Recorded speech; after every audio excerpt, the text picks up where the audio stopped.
Cemre nereye düştün? Donduracağım bizi. Hasretini giydim, dağlarda gezdim. Arkadaşlar, üç rengi birden yaşıyoruz. Yanıyor, Sarı, yeşil ve gördüğünüz gibi yağan karımız, her nereye baksam güzel manzaramız. sen orada oldun.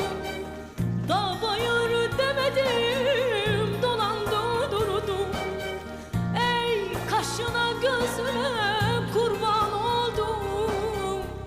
Gözyaşımda bile Köyde ne var ne yok. her Benim nereye baksam sen orada oldun. kanalımda Dağ bayır takip edin. demedim, ay Abone olun. dolandım durdum. Beğeni atın, yorum atın. Ey kaşına Kızılcıklar gibi gözüne kurban oldum. çiçekler açın. Gözyaşımda bile